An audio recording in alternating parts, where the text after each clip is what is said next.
Good evening, everybody. My name is Lawrence Rizal G. Prado, and today I will be teaching you the two ways to divide polynomials, that is, long and synthetic division. Well, there are two ways in dividing polynomials, a more complex long division and a more simplified synthetic division. On this part, we'll be covering the more complex long division.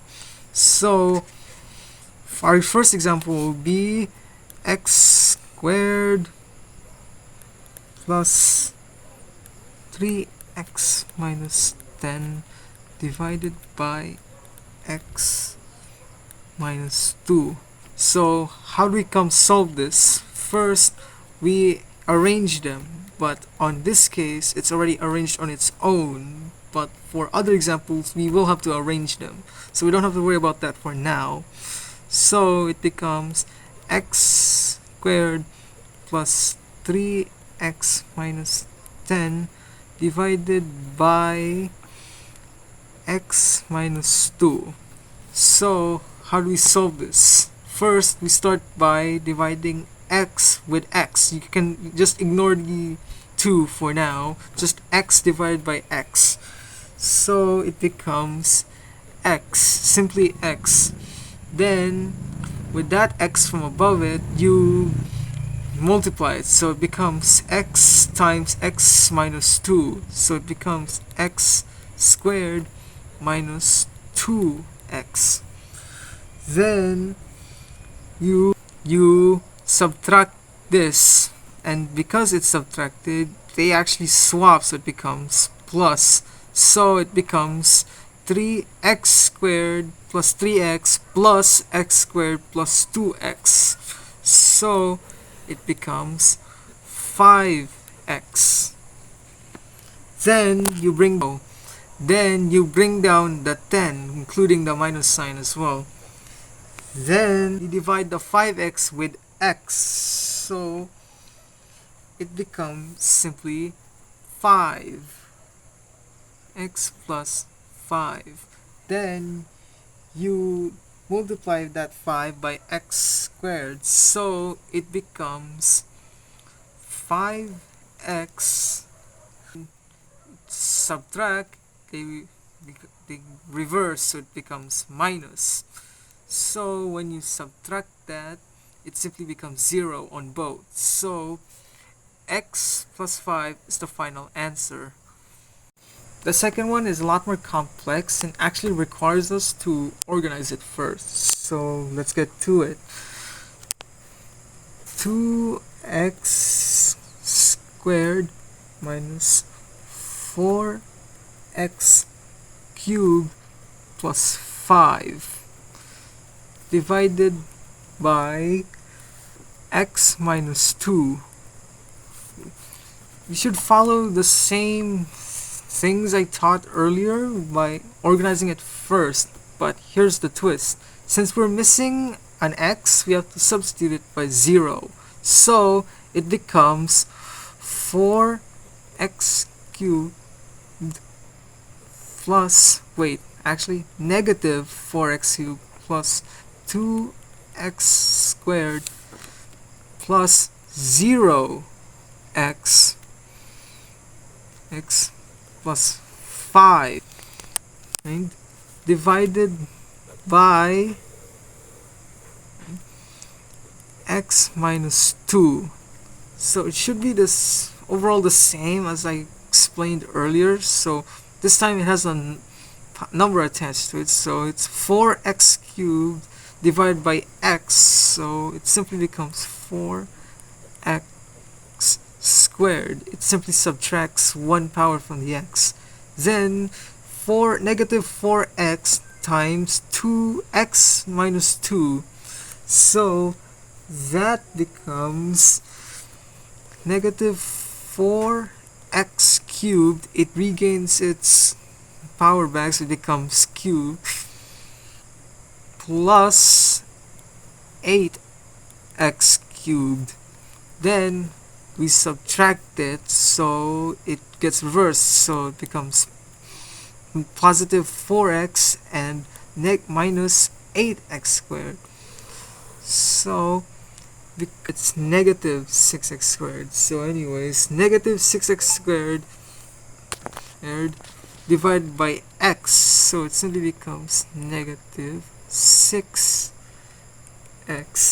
Then you repeat that, so it becomes 6x times x minus 2, so it becomes negative 6x 2, like earlier. V gains that x. Oh yeah, I forgot to mention to bring down 0x from earlier, and that 2 becomes, oh yeah, I forgot to mention to bring down 5 so it doesn't get left out, so it becomes 12x.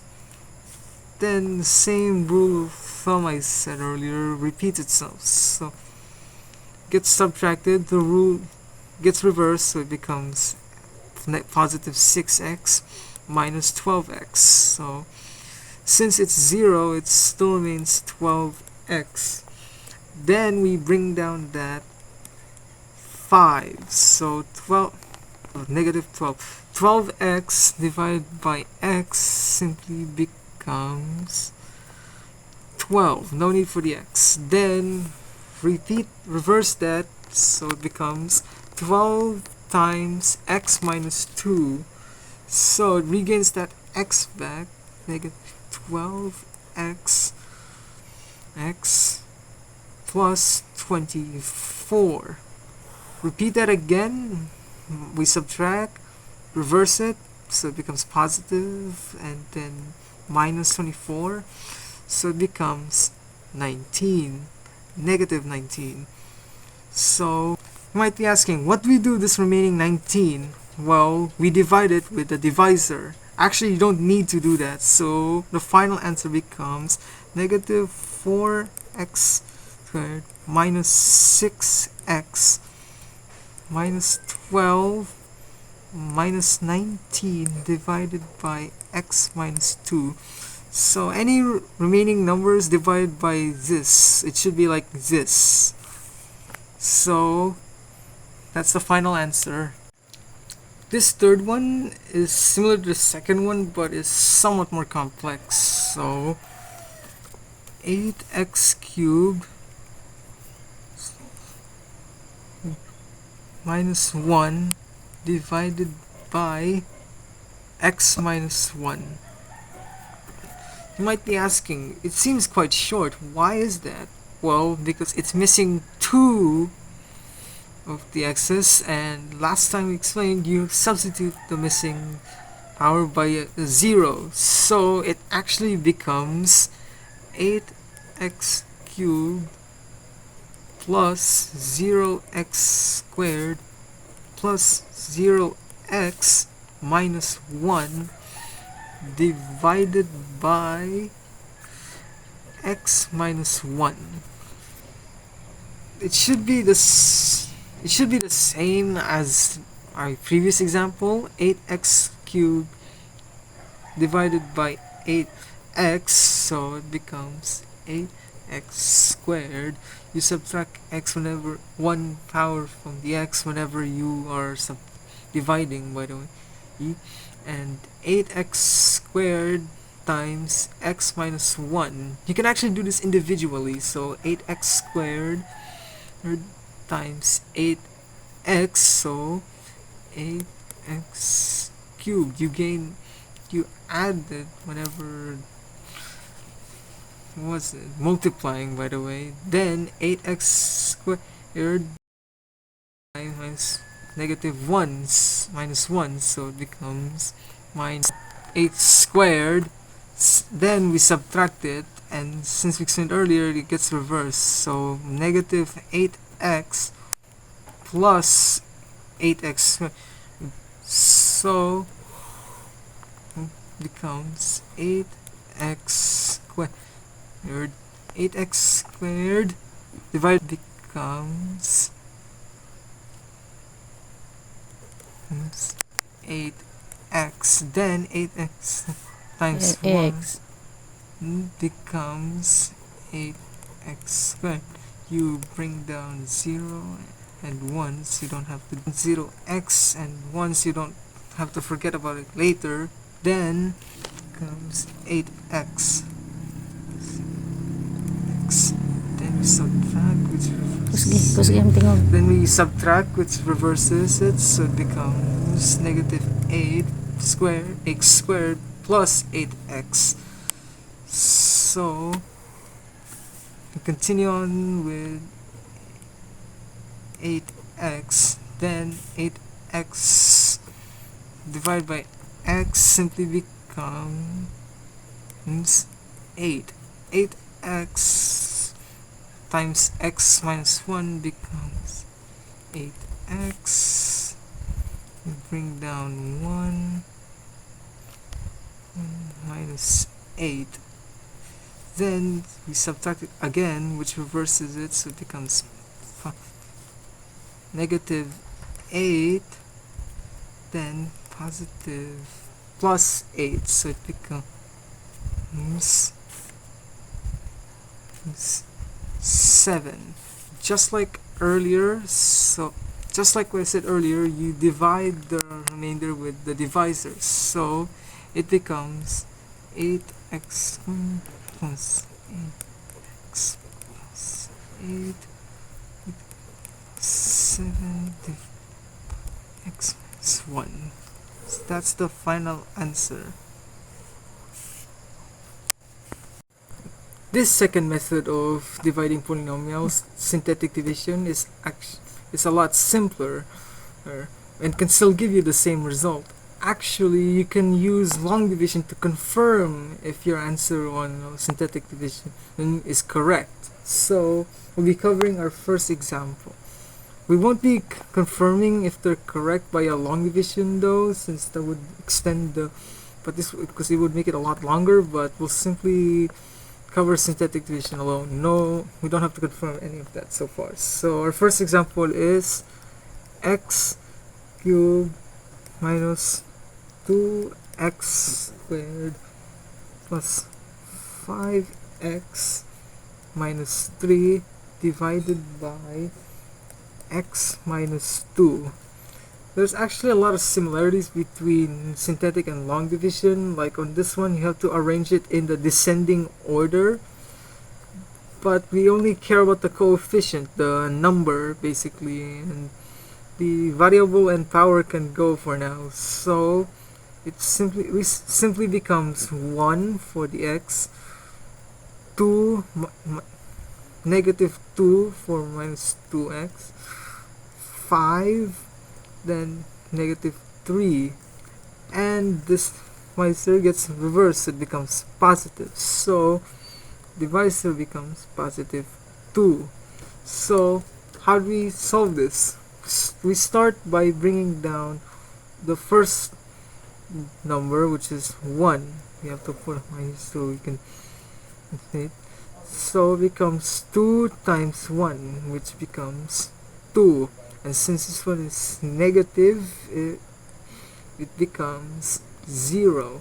Then we multiply this and it becomes 0 and becomes 5. Then you multiply that, so it becomes 10. Then you subtract, so it becomes 7.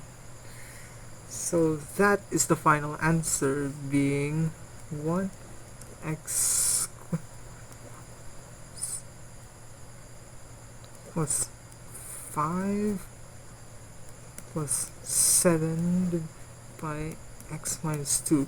You know, in my previous two examples on synthetic division, you had to divide the remaining number. Yeah, it's similar to this one. Oh, and we subtract 1 from the power on the final number, by the way. So this is the final answer. The second one is somewhat similar, but includes us having to actually arrange it first. So 4x minus 16 10 divided by x plus 3. So we organize this first, so it becomes 4x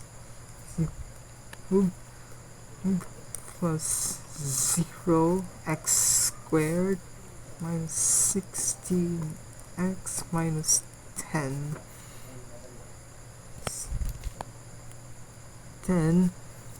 and then this gets reversed, it becomes negative, so the divisor is negative 3.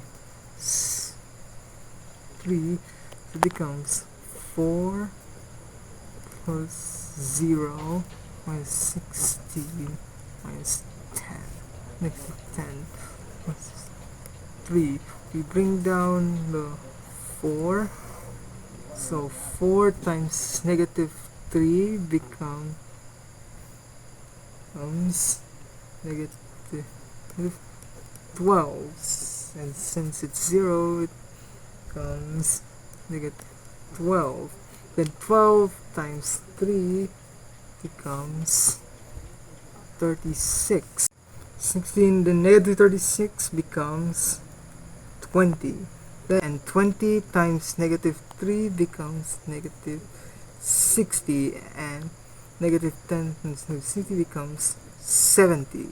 So the final answer becomes 4x squared minus 12x plus 20 minus 70 by x plus 3.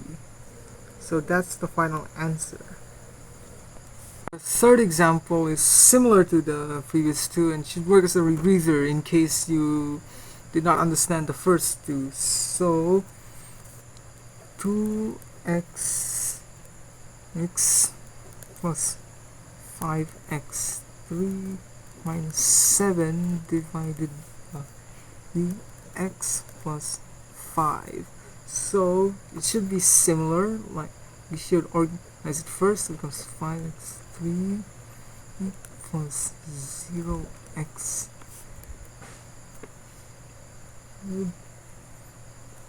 plus 2x minus 7.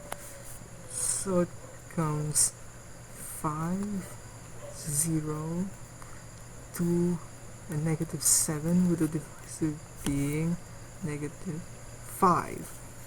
Bring down the 5, which becomes negative 5 times negative 5 becomes negative 25. We bring it down since it's 0, then we divide 25 by 25, which becomes negative 125, and we add that becomes 127. 127 times negative 5 it becomes 635. And the same becomes 642. So the final answer is 5x plus minus, actually no, it is 5x squared minus 25 plus 5x minus 127 minus 642 divided by x plus 5. That's the final answer. That's the end of it regarding the two methods of dividing polynomials. Thank you for watching.